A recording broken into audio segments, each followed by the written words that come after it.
Adolescent, en mal de vivre, attiré par le vide, attiré par le vide, adolescent en mal de vivre. Adolescente en mal de vivre, attirée par le vide. Malheureuse en amour, chaque mec qu'elle rencontre lui tape le vice. Mal à l'aise face à son reflet dans le miroir. Pour elle la vie est triste, elle songe à partir avant la fin de l'histoire.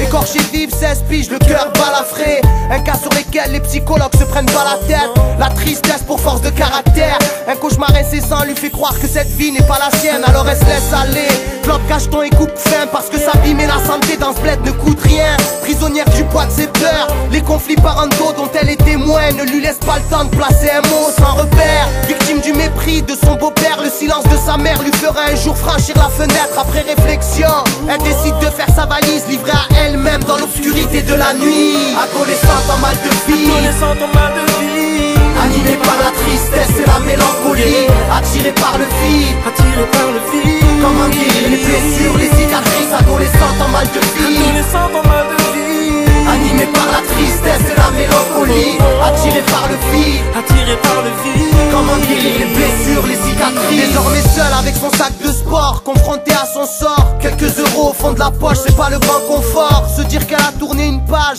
la réconforte. Dégoûtée de comment tous les adultes se comportent. Elle découvre un paysage inconnu, celui de la rue. Les démons de minuit ne sont que des anges déchus. Assise dans un square, un jeune homme vient l'aborder, lui offrant une clope en guise d'hospitalité. Lui aussi frappé par la cruauté de la vie, orphelin dès son plus jeune âge, le regard avide. Un climat de confiance et la discussion s'élargit. Les problèmes sont les mêmes, que l'on soit pauvre ou riche. C'est sur des malheurs que cette relation s'établit. Il a convainc petit à petit de ne plus faillir. Faut-il souffrir pour enfin s'épanouir, en espérant qu'elle ne regrette pas de s'être confiée à lui. Adolescente en mal de vie, Adolescente en mal de vie, animée par la tristesse et la mélancolie, attirée par le vide, attiré par le vide. comment guérir les blessures, les cicatrices. Adolescente en mal de vie, Adolescente en mal de vie, animée par la tristesse et la mélancolie, attirée par le vide, attiré par le vide. comment guérir les blessures, les cicatrices. Les esprits libres ont besoin d'amour pour trouver l'équilibre. Le cap de l'adolescence est pénible, surtout quand l'adulte est sourd. Aucun problème ne se résout dans les quartiers chic ou en bas des tours. À vivre comme des fugitifs, l'aventure devient plaisante. L'important c'est de pouvoir vivre à fond l'instant présent. Mais comme toute histoire, celle-ci a une fin. Un beau matin, une perquisition dans l'appart du jeune homme en vain. Un avis de recherche fut déposé par les parents de la petite. Une brise d'enfer après le paradis.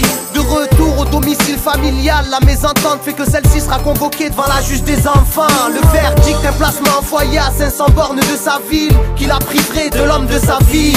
Adolescente en mal de vivre, attirée par le vide, car les adultes ne l'ont toujours pas compris. Adolescente en mal de vie, Adolescente en mal de vie, animée par la tristesse et la mélancolie, attirée par le vide, attiré par le vide. comment guérir les blessures, les cicatrices. Adolescente en mal de vie, Adolescente en mal de vie, animée par la tristesse et la mélancolie, attirée par le vide, attiré par le vide. comment guérir les blessures, les cicatrices. Adolescente en mal de vie, Adolescente en mal de vie, animée par la tristesse et la mélancolie, attirée par le vide, attiré par le vide. comment guérir les blessures, les cicatrices. Adolescente en mal de vie, Adolescente en mal de vie, animée par la tristesse et la mélancolie,